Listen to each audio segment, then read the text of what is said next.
सदन में जो सबसे महत्वपूर्ण बात आने वाली है, जो हमने कही थी कि पहले ही सदन में सीएजी की रिपोर्ट हम सदन के पटल पे रखेंगे। जनता की गाढ़ी खून पसीने की कमाई, जिसका पिछली सरकारों ने दुरुपयोग किया, एक एक रुपए का हिसाब जनता को देना होगा। नमस्कार, स्वागत है आपका। आप देख रहे हैं द न्यूज और मैं रानी गुप्ता आपके साथ। दिल्ली में अरविंद केजरीवाल को करारी शिकस्त का सामना करना पड़ा है। इस बीच अब चुनावी रणनीतिकार प्रशांत किशोर का बड़ा बयान सामने आया है। उनका कहना है कि आम आदमी पार्टी को जो करारी हार का सामना दिल्ली के चुनावों में करना पड़ा है, इसमें अरविंद केजरीवाल ने एक बड़ा ब्लंडर किया था, जिसकी वजह से उन्होंने ये हार देखा है। तो वहीं दूसरी ओर आपको बता दें कि दिल्ली का विधानसभा सत्र शुरू हो चुका है। ऐसे में जिस तरीके से मुख्यमंत्री रेखा गुप्ता ताबड़तोड़ एक्शन ले रही है, कहा जा रहा है कि जल्द ही पूर्व मुख्यमंत्री अरविंद केजरीवाल एक बार फिर से सलाखों के पीछे होंगे। वजह है एसआईटी का गठन और इसी के साथ ही विधानसभा में सीएजी के रिपोर्ट का टेबल होना। दरअसल आपको बता दें कि एसआईटी का गठन कर दिया गया है मुख्यमंत्री रेखा गुप्ता की ओर से, और ये कहा गया है कि इस एसआईटी और जो 14 कैग की रिपोर्ट पेंडिंग पड़ी थी, जो कि टेबल होगी, इसके जरिए अरविंद केजरीवाल की सरकार में जितने भी घोटाले हुए हैं, उन तमाम घोटालों की पोल खुलेगी, फाइल्स खुलेगी।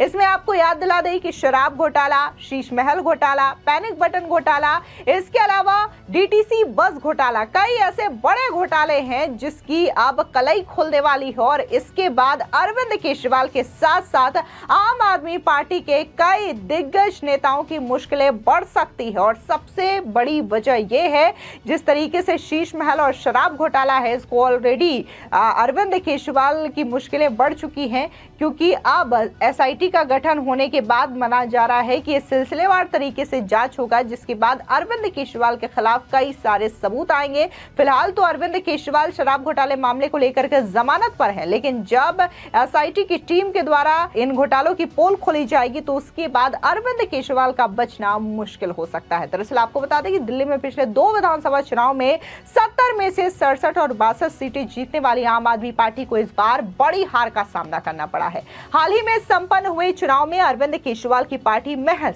22 सीटों पर ही सिमट गई। तो 27 साल के बाद बीजेपी ने दिल्ली में सत्ता हासिल की है। आम आदमी पार्टी की हार को लेकर के अब जन सुराज के संस्थापक और चुनावी रणनीतिकार प्रशांत किशोर का बड़ा बयान सामने आया है। उनका कहना है कि ऐसा 3 गलतियां हुई हैं, जिसकी वजह से ये हार अरविंद केजरीवाल के खाते में आई है। एक तो अरविंद केजरीवाल का ही सबसे बड़ा ब्लंडर था। प्रशांत किशोर ने एक इंटरव्यू में कहा कि आम आदमी पार्टी की गवर्नेंस, गठबंधन और अरविंद केजरीवाल इस्तीफे को लेकर के हुए 3 गलतियों की वजह से हार गई है। उन्होंने कहा कि आप कैडर बेस पार्टी कभी नहीं बनी, वो आंदोलन से निकली हुई पार्टी है, जिसे जनता ने जितवाया था। वॉलंटियर ड्रिवेन पार्टी थी, जो आपके समर्थन है वही चुनाव के दौरान वॉलंटियर हो जाते हैं, वो कोई आपका प्रतिबद्ध कैडर नहीं हो सकता। उनको लगा कि एक नई तरह की राजनीति व्यवस्था का आम आदमी पार्टी प्रतिनिधित्व करते हैं, उनकी ताकत लगाई और आपको जितवाया। आम आदमी पार्टी की हार की वजह गिनाते हुए प्रशांत किशोर ने कहा कि 3-4 बातें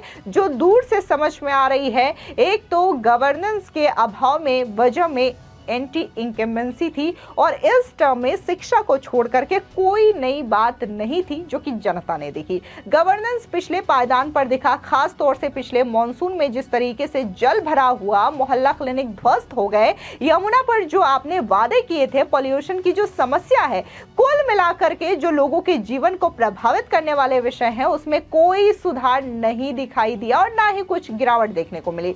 एक उसका भी बड़ा असर इन चुनावों में देखने को मिला।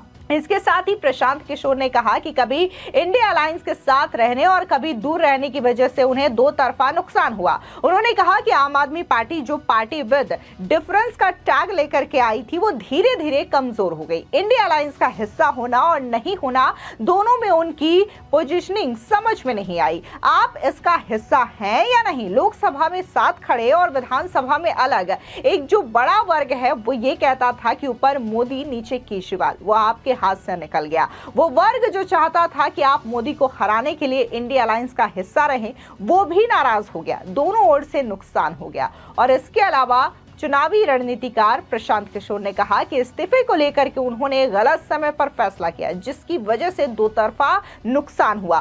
प्रशांत किशोर ने इसे बिग ब्लंडर करार दिया। उन्होंने कहा कि तीसरी बात जो कि स्ट्रेटजी ब्लंडर उनसे हुआ है, जब केजरीवाल जी पर शराब घोटाले का मामला आया तो उन्हें जेल जाने से पहले इस्तीफा दे देना चाहिए था। हाई मोरल ग्राउंड को लेकर के उनका एक फायदा हो सकता था। लोगों को लगता कि वो राजनीतिक लोग हैं जो कि ऐसे मापदंड रख रहे हैं कि मेरे ऊपर आरोप लगेगा तो पद छोड़ दूंगा। वो आपने किया नहीं तो मोरल हाई ग्राउंड मिला। जब छूट करके आए तो आपने पद छोड़ दिया। वो वर्ग भी नाराज हो गए जो कि ये चाहता था कि हर हाल में केजरीवाल ही मुख्यमंत्री रहे। जो 3 वजह रहे उसकी वजह से आम आदमी पार्टी को हार का सामना करना पड़ा। कहीं न कहीं प्रशांत किशोर की माने तो उनका ये कहना है कि 10 सालों में अरविंद केजरीवाल ने जो वादे किए, यमुना की सफाई, पॉल्यूशन, जल भराव की समस्या, इन वादों पे उन्होंने काम नहीं किया। इसके अलावा उनका जो ये भी कहना है कि अरविंद केजरीवाल ने जो इस्तीफा दिया वो गलत समय पर दिया था और इसकी वजह से ही कई सारे लोग नाराज हो गए।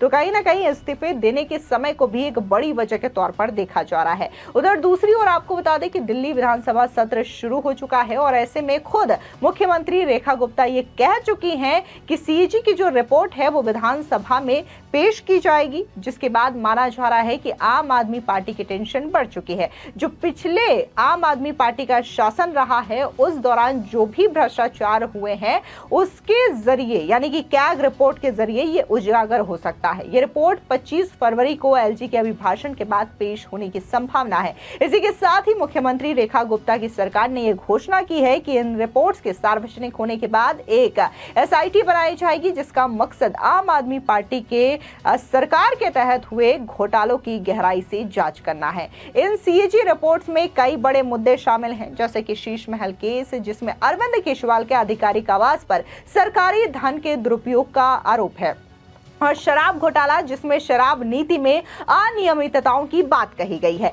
ये दोनों मामले पहले से ही केंद्रीय जांच एजेंसियों जैसे कि ईडी और सीबीआई के रडार पर है। एसआईटी के गठन से इन जांचों में तेजी आ सकती है और नए सबूत सामने आ सकते हैं। बीजेपी का कहना है कि वो भ्रष्टाचार के खिलाफ जीरो टॉलरेंस की नीति पर चल रही है और दोषियों को जवाबदेह ठहराया जाएगा। खुद मुख्यमंत्री रेखा गुप्ता ये कह चुकी हैं कि दिल्ली की जनता के पाई पाई का हिसाब देना होगा जिन्होंने करप्शन किया है, भ्रष्टाचार किया है। तो वहीं दूसरी ओर आपको बता दें कि आम आदमी पार्टी ने आतिशी को नेता प्रतिपक्ष के तौर पर चुना है। इसको लेकर के शाहजेल में का बयान सामने आया है। उन्होंने आतिशी को नेता प्रतिपक्ष बनाए जाने पर बीजेपी और प्रधानमंत्री मोदी और बीजेपी को ही क्रेडिट दिया है। सुनिए क्या कुछ शाहजेल में ने कहा। और उनके पास कोई चारा भी नहीं है क्योंकि सारे बड़े नेताओं में सब तो हार गए हैं, तो जाहिर सी बात है आतिशी जी जीती हैं तो वो होंगी। लेकिन बहुत अच्छी बात है जब बात की जाए वुमन पावर की, नारी शक्ति की, और ये मुझे लगता है बहुत अच्छी चीज सीखी है आम आदमी पार्टी ने मोदी जी से, मोदी सरकार से, कि किस तरह से महिलाओं को आगे बढ़ाने की जरूरत है और नारी शक्ति पर ध्यान केंद्रित हमेशा होना चाहिए। और इसी के चलते आप देखेंगे कि मुख्यमंत्री रेखा जी होंगी और विपक्ष के तौर पे नुमाइंदगी करेंगी आतिशी जी। तो एक महिला होने के नाते मैं तो बड़ी खुश हूँ और मुझे लगता है दिल्ली में सब लोग इस बात से खुश हैं कि दो स्ट्रॉन्ग महिलाएं होंगी आमने सामने, और दिल्ली की महिलाओं की वो फिक्र करेंगी, मिलकर फिक्र करेंगी और पूरा सहयोग रहेगा आतिशी जी का दिल्ली को सुधारने में, दिल्ली की सूरत बदलने में, क्योंकि दिल्ली की जो बदहाली है वो लोग महसूस कर रहे हैं और चाहते हैं कि वाकई में एक विकास का सूर्योदय हो। फिलहाल इस पूरी खबर को लेकर के आपकी क्या राय है, कमेंट सेक्शन में जरूर बताएं। धन्यवाद।